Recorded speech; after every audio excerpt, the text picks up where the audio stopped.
The outer fabric of the upper part of the skirt has been ironed with interfacing. For the interfacing, you can buy summer interfacing. Then there are two darts here. Let's handle the darts first. Fold the dart position like this. The folded part is the front side of the fabric, sew upwards along the diagonal line. Do not backstitch when you reach the tip. There are two ways to handle this. The first method is to do it like I do. Drive straight out quickly. Don't stop, just drive straight out. Drive out quickly like this. This line next to the sharp point, it is twisted together. Directly leave a section like this without processing it. Of course, you can't intentionally mess it up. If you feel uneasy, we can use the second method. Similarly, fold it like this first. When sewing from the bottom to the top, stop at the pointed position. We can stop here, pull the thread out a bit longer, and then cut it. Then we tie a knot at this position. This method is definitely more old-fashioned than the first one. Which method do you prefer to use? You can choose according to your own preference. Next, let's iron this spot lightly. Be careful when ironing. The style on both sides is towards the opening at the back, which means towards the outside on both sides. I am wearing relatively thick gloves to prevent burns here. If anyone has a small ironing bench for ironing tile clothes, you can use the small ironing bench. Do not use your hands. Using hands is too dangerous. You might burn your hands. Then we will use the same method to handle the inner part. The inner part and the outer part use the same fabric, but I didn't use interlining for the lining part. If everyone is worried about dark colors staining, you can use light-colored fabric for the lining part. Then we place the lining part and the outer part with their right sides facing each other. Start sewing from this position up to the shoulder strap here. Then pass through this area of the chest, and then sew over here again, and it will be fine. After measuring, we will trim the style of the area we just sewed over, using pinking shears. If there are no scalloped scissors, use regular scissors to make some notches in the curved areas. After trimming, we will directly turn this part to the right side. The strap here can be directly clamped and inserted like this, then pulled out directly. Adjust and tidy it yourself. Iron it flat. After handling it well, this upper part will be reserved for now. Next, let's handle the hem part of the skirt. Cut the hem according to the dimensions given on the pattern, adding the seam allowance. Here, I have marked the lines on the right side of the fabric. Because we need to gather this bottom edge here, we need to fold along the seam allowance line towards the wrong side of the fabric. It will be more accurate to see the fold line from the front. After folding, we completely fix it to the line. Here, I am stitching a 1mm line. If you prefer a wider line, you can also stitch a wider line. Do it according to your own preference. Next, we use the edge position of the bottom side of the car as a reference to draw a line upwards. This is an auxiliary line for sewing the ribbon. You can follow your own preference or follow the position drawn on my blueprint. Here, take a look at our drawing. There's such a diagram. Here, it mentions the size of the hem, and below, there are two thick lines drawn, and the distance between these lines, the thin line at the very bottom of the rectangle, the hem of our current skirt. The position above the hem, for example, if the drawing indicates 5mm, then we measure up 5mm and draw a line, specifically how much is according to your own drawings, because here I am just giving you a reference. The current dimension I have here may not be the dimension you receive. Then produce our ribbons. Align the bottom edge of the ribbon with this line's position. We will directly sew it on. When we measure the ribbon here, pay attention. If you are sewing a relatively narrow ribbon, measuring one line is enough. If you are measuring a relatively wider ribbon, then measure one line on each side. After the ribbon is fixed, let's take a look. For example, our drawing now says, above that, there is another 3mm. So we will use the position of the upper edge of this ribbon to draw a line 3mm above it. This is the few millimeters of spacing indicated on our drawing. It is actually the spacing between two ribbons. As for the ribbon on top, some of mine are a bit narrower on top of the car, while the ribbon below is a bit wider. Or you can have both ribbons sewn to the same width. This also depends on what kind of ribbon you have on hand, or according to your own preference. The method for the ribbon on top and the method for the ribbon on the bottom are the same. Both align the bottom edge of the ribbon with this line for sewing. After sewing both ribbons, we will gather the waist part of this white skirt by making some pleats. Here, we will make double gathering stitches. That is, we will sew a gathering stitch on the left and right, each 2mm apart. The distance between the lines of the pleats can be wider. Here I'm using 4. Do not backstitch when making the pleats. Let the thread flow longer. After making the pleats, we simultaneously tighten the two bottom lines and pull this one out. When one side feels tighter, switch to pulling the two bottom lines on the other side. Pull the zigzag line to make it flat. Program. First time, course. Remember, comma, then came. That, wrote, consists who. After gathering, the skirt hem should be sewn together with the front side of the upper part. Because I made more sizes at the beginning of this episode, the upper part in the video has darts. However, the pattern you receive may not have darts. If there are no darts, you should follow the instructions from the previous video. That is to say, for this part of the video, I only used the part with the province to level, because apart from the province issue, all other steps are exactly the same. If your diagram does not have the province, then there's no need to measure it. Don't worry about it. Here we will adjust the hem of the skirt to this size so that it aligns with the bottom edge of the upper part. Then, when sewing the front sides together, only sew it with the outer fabric. First, pull the lining fabric aside a bit. After the test, turn it over to the front and check. if there are any issues with the preparation. If there are no issues, we will remove the thread that was just drawn. Then we will turn the bottom edge of the lining to the reverse side. Fold inward along this style line. You can use an iron to press and shape it. Then, take a look at the position of the back opening on the upper part. This is the outer fabric and this is the lining. We will first align them together with the wrong sides facing each other. Sew down along the 5mm seam line. Sew to the position where the skirt hem is joined. The style of the joined skirt hem is facing upwards towards the neckline direction. When sewing, pay attention to the bottom edge of the lining underneath. We are in a folded state. It needs to be sewn at the exact same position as the hem above. After sewing, it looks like this. It is sewn to the position where my right fingernail is touching. After measuring, align with the style of the position above. We will trim it at an angle, then use the same method to handle the back opening on the other side. And then we will turn the upper part to the front. Use tweezers to tidy up the corners. After flipping it over, the bottom edge of the lining can just cover the seam line of the patchwork hem. There are two methods here. One method is to use the long pillow technique to sew it directly in one continuous line. Another method is to first tidy up this side, then turn it to the right side, and sew a visible line completely at the waist here. Be sure to pay attention when measuring the line.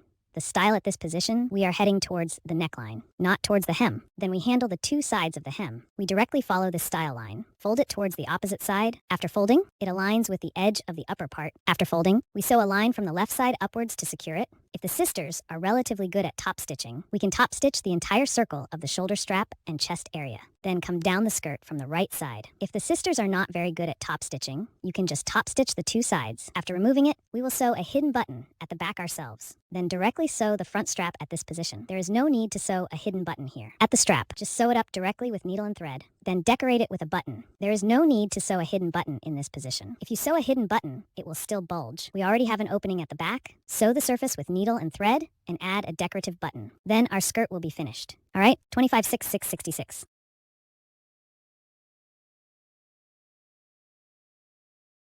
Here we will work on this tail. It is a round fur ball. Draw the circle given on the blueprint directly onto the fabric. Cut it out without needing to sew at home. Insert the needle about 5mm from the edge on the front side of the fabric. Insert the needle about 5mm away from this position and continue sewing in a straight stitch all the way around. The spacing between the needle entry and exit points should be about 5 to 6mm. Before finishing the sewing, do not pull the thread tight. Leave a section of thread like this, as I am doing. After sewing the entire circle, our needle and thread are on the front side of the fabric. Then let's take a look at the beginning. I tied a knot here at the end of the thread. If you didn't tie a knot earlier, you can do it now. Pass the needle through the middle of the two threads on this end of the thread. First, pull it a little tight. Don't close the opening completely. We still need to fill it with cotton. After pulling the thread end inside, we will start filling with cotton again. Just fill it up with cotton completely. After filling it up, we will tighten the thread and close the opening, like this, at the top, bottom, left, and right of the opening. Sew a few stitches to secure it. Once you feel it is firmly sewn, we will adjust a little bit of fabric on the side. Do not pull the needle out immediately. Now wrap the thread around the needle twice, then pull this thread out.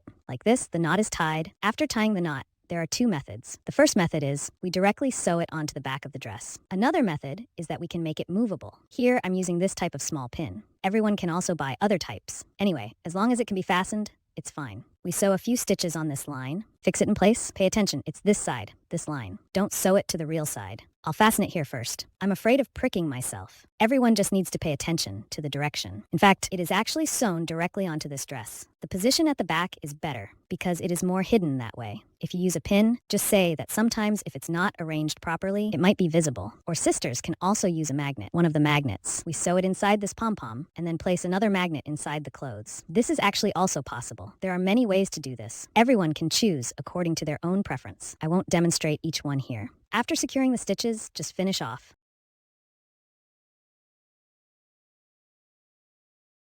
Here we take a look at the long piece of the shirt. We need to leave a 1cm seam allowance at the bottom edge of both the front and back pieces.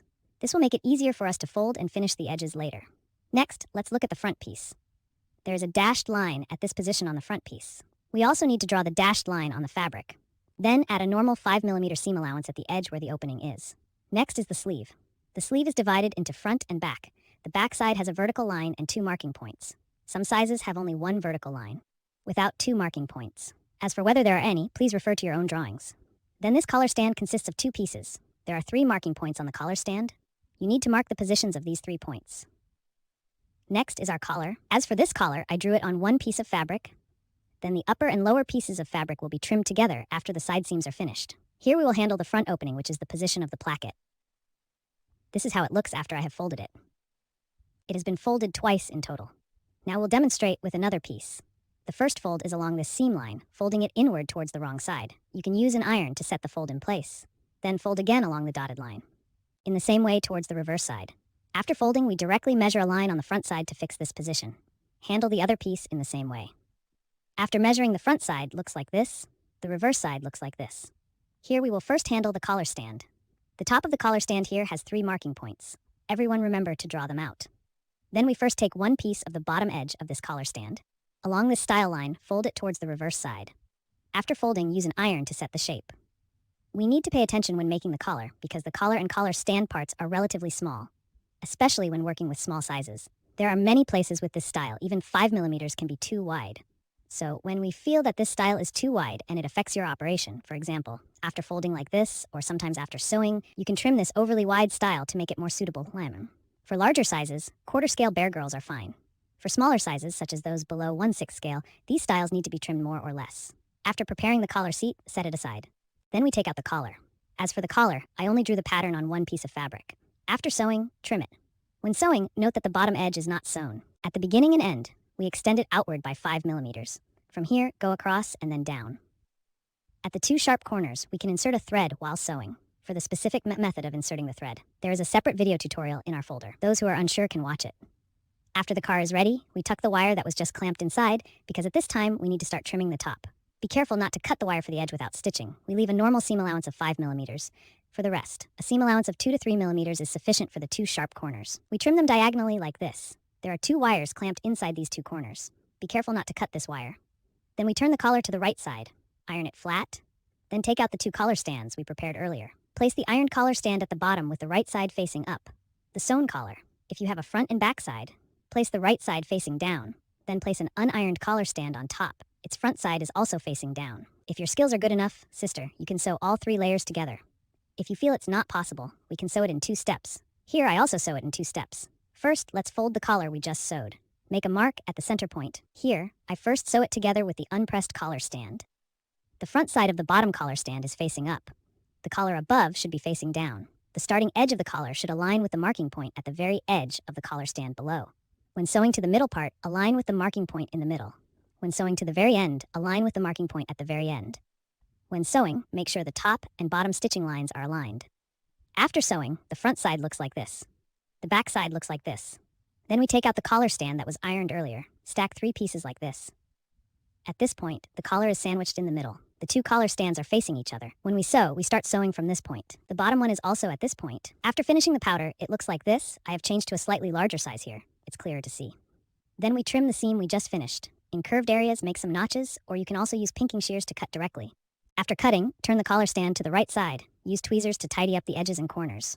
Iron it flat. After handling it, it looks like this. Then this part is used first. Here we take out the thick piece and the 2 front pieces that have already been sewn at the front placket, align them right sides together, and sew the shoulder seams. After stitching, we unfold the front and back pieces and separate the seam at the shoulder position to both sides. You can use your fingernail to scrape it or iron it. Then take out the collar stand and collar that we prepared earlier. We need to follow the seam line on the collar stand and align it with the neckline position of the front and back pieces. Match the starting edge of the collar stand here and the ending edge here. Before officially stitching, we fold the collar stand in half, find the center point and make a mark. Fold the back neckline in half as well. Find the center point and make a mark, so when we sew later. These 2 marked points should be aligned. After measuring, trim the seam we just made, make some notches where needed. If you're making a smaller size, you need to trim the seam narrower. Now I'm making a larger size, so I only made notches without trimming. Then we will tidy up this position and fold the collar stand down, just to cover the seam. We just stitched, encasing the seam allowance inside the collar stand. Then we have 2 methods to handle this. One is to use the long stitch method to sew the folded edge, which is the folded edge we pressed on the front collar stand together with the seam allowance of the stitching below. Another method is to tidy up this position and directly top stitch a line around the front. If you are worried about missing some spots while top stitching, you can also use double-sided tape to stick it in place. Then sew it. Then press the collar down towards the collar stand, iron it. The finished collar looks like this. Then let's work on the sleeves. First of all, our sleeves have a front and back. Everyone must remember this when drawing. The pattern needs to be flipped and drawn on both sides. Then you can make a mark on the back side. Then at the bottom edge of our sleeves, there are 2 marking points and a drawstring. Here are the 2 marking points. Let me explain. For smaller sizes, it may not have two marking points. Everyone should look at the actual situation. If there are no two marking points, just ignore it. We will only look at this part of the bundle line. The bundle line is where the split is. We will cut this position directly along the line. Cut to the position where there's a round dot at the top. Then we need to wrap the edge of this sleeve split position. After ironing and shaping the back, it looks like this. Then I will use this unironed piece to demonstrate for everyone. The dimensions should follow the measurements given on the blueprint. Just cut it directly. No need to add any extra margin. First, fold it in half and iron it. After ironing, there will be a crease in the middle. If your fabric has a front and back side, the side we fold inward is the back side, and the side facing up is the front side. Next, we use this crease as a reference. Fold both sides towards this crease. Press it lightly. After pressing it lightly, fold it in half and press it again. After pressing it, we then open up this part of the sleeve slit, fold it inward like this. The size of the binding I have left a bit more length. So when we sew, you can move it forward a bit so that the starting point will be easier to sew. At this time, the front side of our sleeve is facing up along the edge of the binding strip. Sew a 1 mm top stitch. When you reach the corner in the middle of the sleeve slit, you need to sew while adjusting. If this position is not flattened and not properly adjusted, just sew directly over it. Finally, after sewing this side, there might be some creases. Make sure to check after sewing. See if the fabric on this side is normal. Check if there are any creases. If everything is smooth like this, it's fine. If there are no issues, we will fold these two edges of the sleeve slit. Fold them like this. The bottom edge of the sleeve should be aligned. The folded part is the front side of the fabric. The side facing up now is the reverse side. Then we will tilt it at this position. Like this, sew a short line. After measuring, we unfold it to the front side. It looks like this. Then we need to take the binding strip on my left-hand side, the bottom edge at this position, sew a few stitches to fix it. If it is not fixed, this position can be pulled open like this. We need to fold it towards the side where the sleeve is written.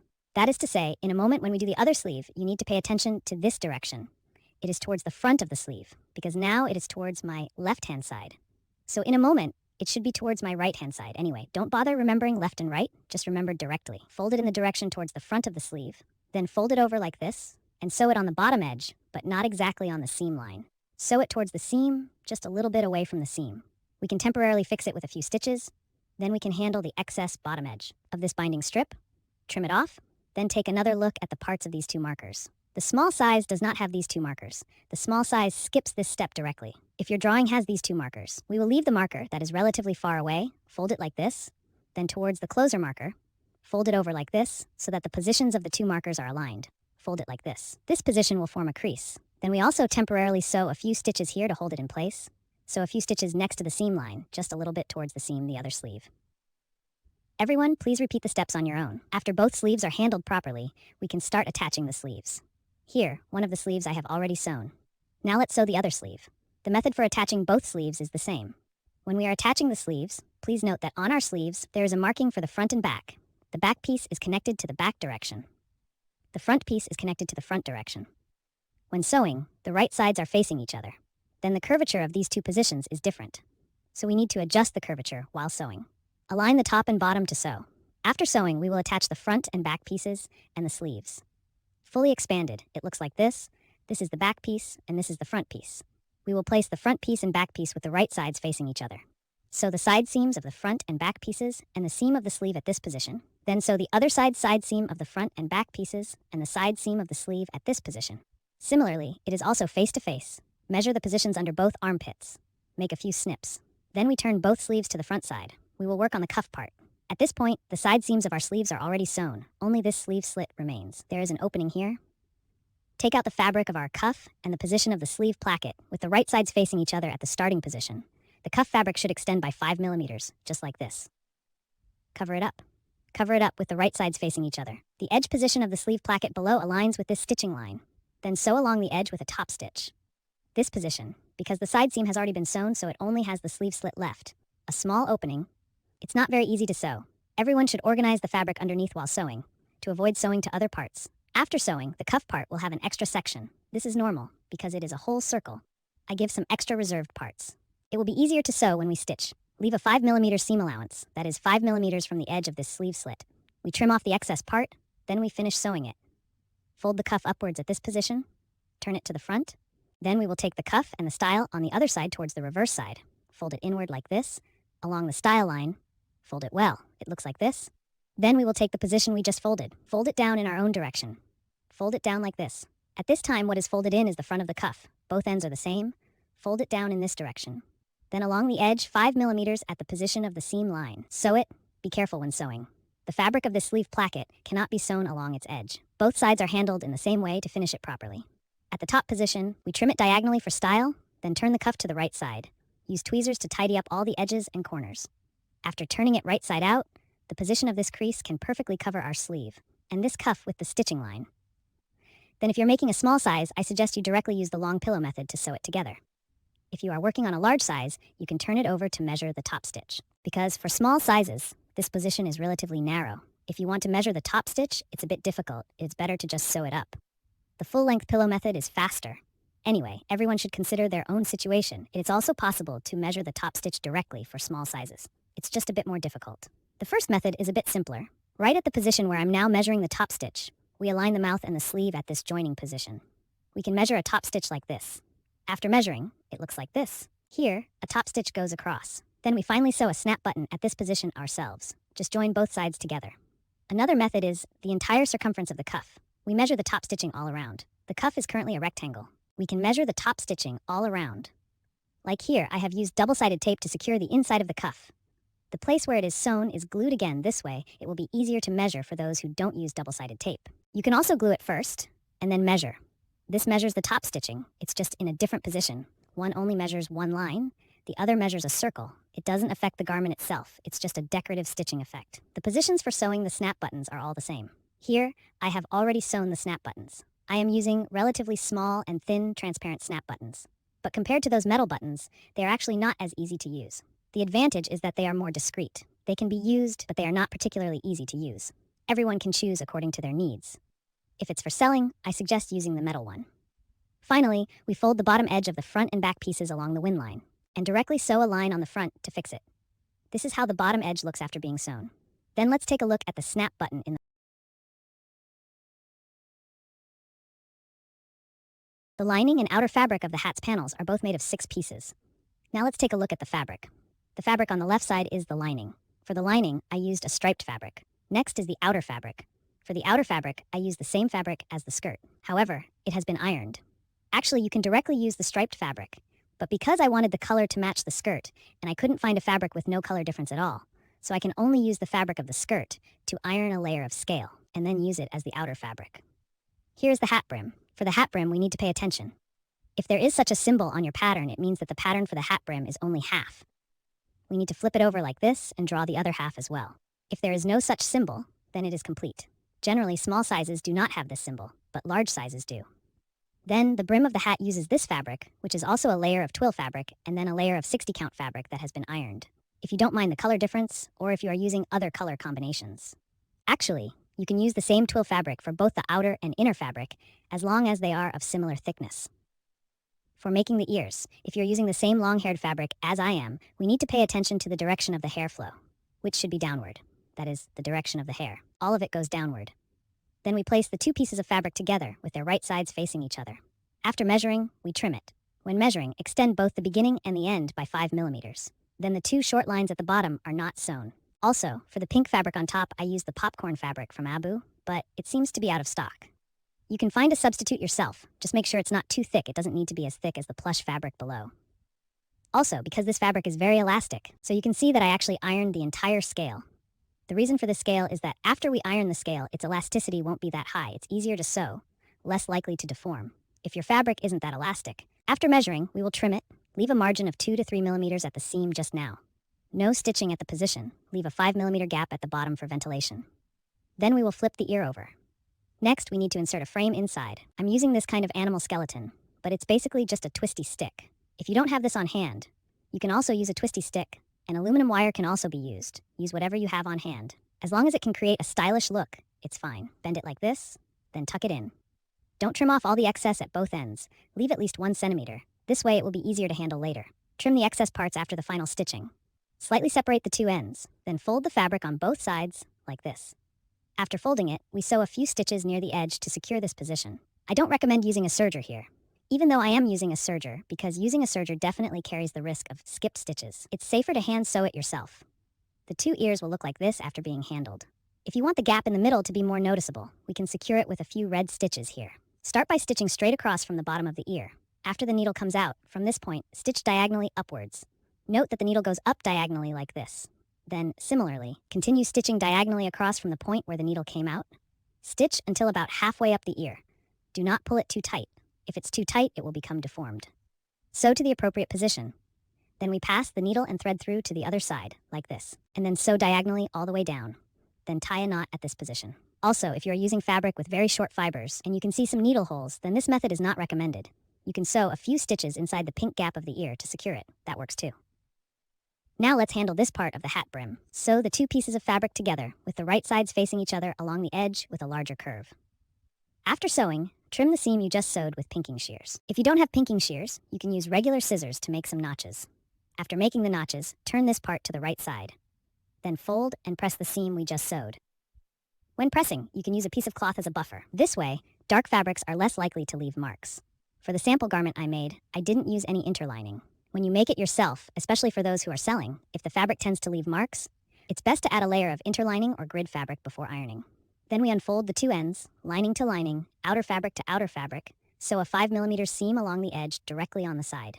After finishing the side seam, we press the seam allowance open on both sides, and then stack the lining and outer fabric together with the wrong sides facing each other.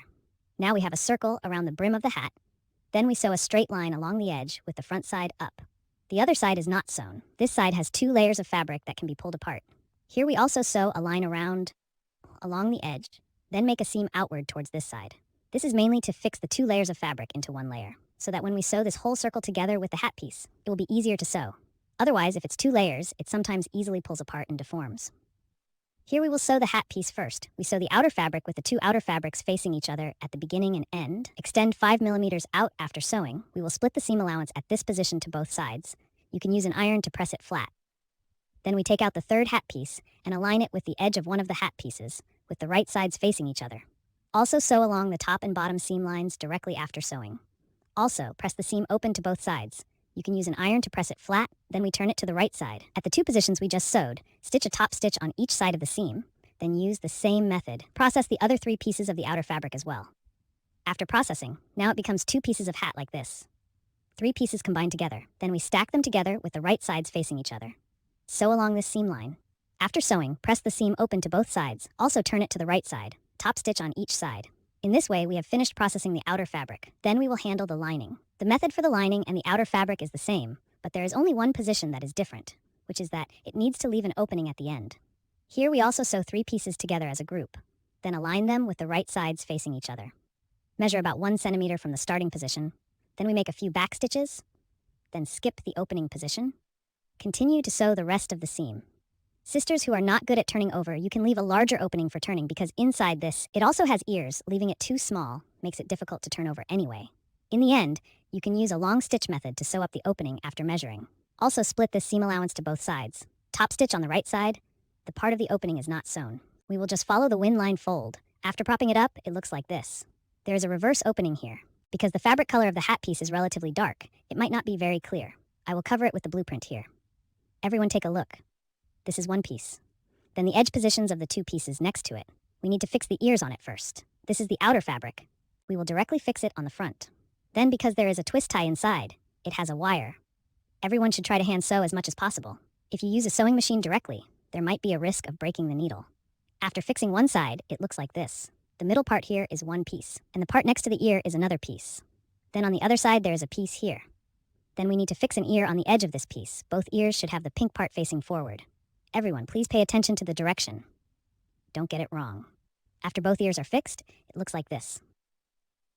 Then we take out the hat brim we made earlier and the outer fabric of the hat and put them together like this. The front side of our hat brim is facing outward, which means the front side of the brim and the front side of the hat are all facing outward. When sewing, pay attention to one thing, which is our hat brim. It has a seam, right? We need to place the seam at the back of the hat. The front side is where the pink part of the rabbit ears is facing forward and the gray part is facing backward.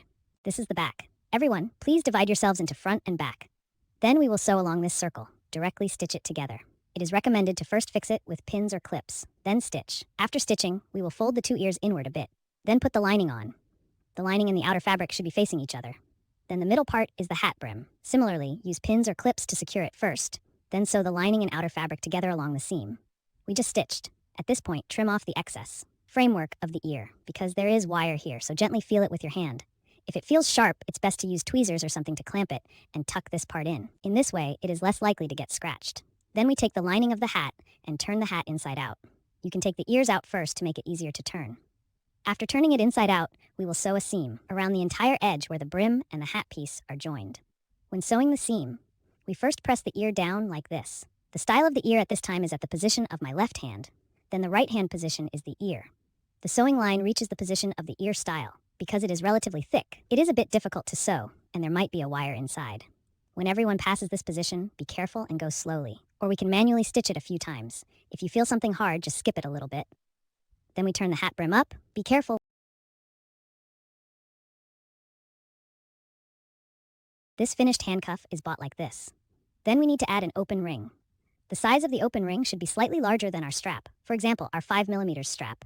You use a 7mm open ring. For a 7mm strap, you can use a 9mm or 10mm open ring. Open it like in the video. Thread it onto the chain of the handcuff. Then we close it. Just put it into this belt and it will be fine. Today we are recording a video on making socks. First, let's talk about the fabric of the socks. The fabric for the socks must be knitted fabric. You cannot use cotton fabric. Cotton fabric has no elasticity. The result will not be fitting. You also need to pay attention when choosing knitted fabric. If you are making slouch socks, it's fine. But if you are making more fitted socks, elasticity too high, it will be a bit loose. If the elasticity is too low, you might not be able to wear it. So the issue with this fabric might also depend on your own needs. Additionally, we need to pay attention to the direction of the fabric. If you look closely, you can see that it has vertical textures. At this point, when we stretch it horizontally like this, it will have elasticity. So when we draw the sock pattern, the fabric needs to be drawn in a vertical direction. Here we first draw a horizontal line at the top position on the front side of the fabric. This horizontal line will be folded inward later. This position will be the top edge of our sock. Then the seam allowance at this position, I leave it relatively large, at least I think leaving about 1 centimeter. Leave more seam allowance. We can trim it after we finish sewing. Now let's start sewing officially. First, fold this position inward towards the reverse side. Start with 2 back stitches, then we stop. Here we need to use our hands to stretch the fabric's elasticity, that is, stretch it towards your direction. Sew while stretching. Only then will the elasticity at this position remain. If you sew it flat, then the elasticity at this position will be fixed by your thread gauge, causing it to not be pulled up when we put it on or take it off. So when we are sewing, we must be careful to pull this position open while sewing. It doesn't matter if there are some wavy edges after sewing. This is normal. After we finish, there will be no wavy edges. Next, we trim the excess seam at the back. Leave about 3mm. After trimming, take out the sock pattern. On the left side of this reverse side, draw the sock. Like the sock patterns I usually provide, they are all half. We only need to draw half. After drawing, fold it along the straight line. Then we start sewing along the line from the bottom up. After measuring, don't rush to trim. Let's take a look at this position. It is the line we initially drew horizontally, and the line we just sewed on the socks. At the intersection of these 2 lines towards the outside, we will make 2 back stitches at this position. The purpose of this step is to prevent the thread from coming loose at this spot, when we frequently put on and take off the socks. Because if we follow my method, after we finish trimming the socks, the thread at this position is not fixed. After finishing the back stitch, leave a margin of about 3mm.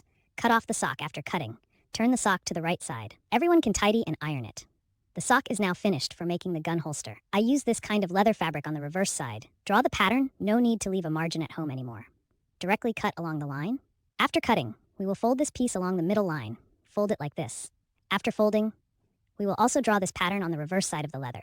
When drawing, pay attention. We need to draw in the exact opposite direction from before. You cannot draw in the same direction.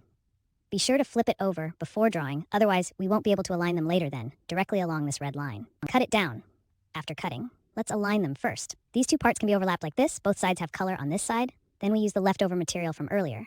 Cut a strip that is 7mm wide. This strip should be 1.5 centimeters longer than the length of the belt you're going to use. For example, if your belt is 7mm, then you add another 1.5 centimeters. So it will be a strip of 2.2 centimeters. We need to fix it in this position. Because its color is the same, it is not very noticeable. Turn it over to show everyone. It should be in this position. After measuring, there are 2 lines. The distance between the lines is your belt plus 5mm, for example. If your belt is 7mm, add 5mm, that would be 1.2mm. After measuring, the line of our car goes outward. The excess part can be trimmed a little. Leaving about 3mm is enough. Then on the smaller piece of leather, apply glue all over it. And just like we finished sewing the back side of this leather piece, stick them together like this. It can just cover the stitching after it's completely dry. We fold the other half over like this. Then we place 2 mushroom nails on the edge towards the inside. If it's a small size, 1 is enough. This can be based on your preference. 1 or 2 are both fine. If you don't have mushroom nails, you can actually sew a button directly as long as you can fix this position. The method of placing mushroom nails. In our tutorial folder, there are individual videos. Everyone can take a look after securing the mushroom rivet. We take the gun like this and directly insert it, then the belt from the back through the stitched position. And this way our holster is done. Here, let's take a look at the materials needed for the belt. If you think it's a bit troublesome, actually, this belt can be bought as a finished product. Just search for it on Taobao or Pinduoduo. The kind of belt I use is definitely available. Then for the belt part 1, use this kind of strap. This side is black in color. It might not be very obvious here. I will take another color to show everyone it's this kind of leather strip. Additionally, we need to make a belt loop. For the belt loop, I use this kind of leather, cut a 5mm strip from it, and then there's this belt buckle. The inner diameter size of this belt buckle needs to be larger than the size of the belt strap you are using. At least it should be just right. It definitely cannot be smaller. For example, my inner diameter is 7mm. For this belt strap, I'm also using 7mm. If it's a smaller size, a 5mm belt strap will do. Then for this belt buckle, we can use a smaller one, as long as it matches after threading it through, like this. We will sew a line along the edge to fix it in place after handling it. It looks like this. Then we take the other end of the belt. This shape can be trimmed a bit to look nicer, or you can trim it at the end. In the end, you can buckle this belt on the child, and then trim off the excess at the length you find suitable, because the length I provided is relatively long. If any of you don't like it that long, you can do it at the end. Next, let's make a belt loop, which is at the starting position. Wrap it slightly using the 5mm wide strip I mentioned earlier. Cut from the strip, wrap it, and feel it. See which length you think is suitable. Then we use glue to pinch it into a small circle. After the glue is completely dry, we put it into the belt and place it at the very front position. Don't make the belt loop too tight. After we fasten the front of the belt, the end of the belt also needs to pass through this position. Then we need to punch holes in the belt. It's best to first put it on the child. Wherever you feel is the right position to punch holes, fix it there. That's more appropriate. We will be at that position. I will casually take something to try it on. Just feel which position is appropriate. After tightening it, we will make a hole at that position. Then we can insert the belt pin through it. If there is no small punch, you can use the awl to pierce through it. That is also fine. My hole is punched at this position. Then we just do it like this, thread it through, use it just like a regular belt. Let me explain here. When we usually make clothes, we often encounter some positions that have a corner. So how do we handle these corners to make it look good after turning it over? More aesthetically pleasing. This kind of angle shape, it doesn't necessarily have to be a right angle. It could also be an acute angle, or it could be an obtuse angle. I'll roughly draw it here. When we encounter this kind of position, the size of the angle may vary, but we can use the same method. Go ahead and operate it, then flip it over. Prepare a sewing thread. This is just an ordinary sewing machine. The thread, we usually use the color of this thread. My personal suggestion is to have a significant contrast with the fabric color. For example, I'm using white fabric here, so you shouldn't use white thread anymore, because it is easy to mistake it for a thread end. When flipping it over, you might pull it off or cut it. Then when we officially start sewing, you will soon reach this corner stop at the stitch. Right before it, after stopping, we open the 2 pieces of fabric, place the thread in the middle, and pull both ends of the thread tight with both hands simultaneously. Pull back.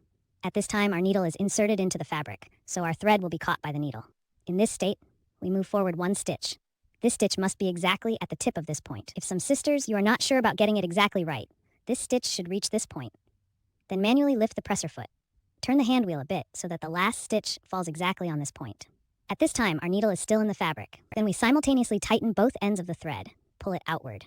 If our operation is correct, the thread should now be behind the needle. Previously, it was in front. Now it is at the back. If you pull it out like this, and it comes out directly, it means there's a problem with your operation. Next, we pinch both ends of the thread and hide it to the left at the back. So when we continue sewing later, we won't step on this thread end. So you need to calculate where to hide it before turning the fabric. Continue to sew the remaining part. Finally, we need to trim the seam. The seam at the right angle, trim it diagonally. Be careful when trimming. There is a thread at the right angle. Be very careful not to cut this thread. If there are no issues, we can turn it inside out. When flipping over, be sure to pay attention. We need to pull both ends of this thread tightly at the same time. Pull it outward. Pull out this right angle. You must not pull only one end of the thread. If you only pull one end of the thread, this thread is likely to be pulled out by you. It must be pulled from both ends at the same time. Finally, we remove this thread by pulling only one end. You can pull this thread out. Now let's demonstrate the long stitch method. First, the thread end is hidden inside the fabric. We need to bring the needle out from inside the fabric, aligning with this exit point upwards. Insert the needle into another piece of fabric. We can see directly from this point, and this point are the same. Then we insert from here and exit from this place. The distance between my needle insertion and exit points approximately 3 millimeters. When you do it, you can make it denser. It's okay. Then on this piece of fabric below, insert the needle at the same position. Exit the needle about 3 millimeters away. The following step is also repetitive. Just keep doing it up and down. Once the reverse stitch is completed, you can tighten the thread. Directly finish off and tie a knot. Then thread the needle through the fabric and pull the thread slightly to hide the end. Before making the tie, we first need to prepare a narrow strip. Here we randomly cut a piece of fabric and fold it in half. Using the fold line as a reference, we draw a line 5 millimeters to the right, so directly along this line. Trim the seam. Leaving about 2 millimeters is enough. Use a thinner pen or a thicker needle like mine to stretch the middle 5 millimeter part. Then move our seam to the middle position. Because this 5 millimeter part is relatively narrow, it will be more difficult to turn it inside out. So I did not turn it inside out here, just hid the seam in the middle position. At this point, we have one side that is clean. Use the clean side as the front side. The visible seam serves as the back side. Next, we will make the main part of the tie. To make the tie, we first follow the dimensions given on the pattern and draw it on the right side of the fabric. Adding a seam allowance at both ends is optional, but it is necessary to add a seam allowance to the longer top and bottom parts. Then we fold these 2 seam allowances along the seam lines towards the back side. You can use an iron to press and set the folds. Use the rightmost edge as the reference point. We will make a marking point to its left. This marking point will affect the length of our tie. If everyone wants to make a longer tie, then move this marking point further to the left. If you want to make it shorter, move it to the right. Next, we will fold the fabric again. At this time, our seam is wrapped inside. At this position, secure it with back and forth stitches. After securing it, we unfold this position. It looks like this from both the front and back sides. Then we will sew the 2 sides of this position together so that its end presents a triangular shape. At this point, our strap has one long side and one short side. Place the short strap at the back. We will use the long strap side as the front. On this side, from top to bottom, then through the bottom edge's pointed corner and then sew a top stitch upwards. After pulling the top stitch tight, it will look like this. Then let's take a look at the back. The strap on the back is relatively short, so there is a connector here. I have reserved the size for the longer strap. So this part needs to be trimmed. It should be about 2 centimeters longer than the short strap. Trim off any excess beyond 2 centimeters. After trimming, fold the long strap down. Cover the connector position. It should exceed by about 1 or 2 millimeters. No need for much. Then we do it like in the video. Pinch the seam with your hand. Take out the narrow strip we prepared at the beginning. First, compare and cut off the excess length. Apply alcohol glue to both ends to secure. It's best to pinch it tightly here. The part with alcohol glue is on the back. After securing, we turn it to the front. I'm using this thin, round elastic band.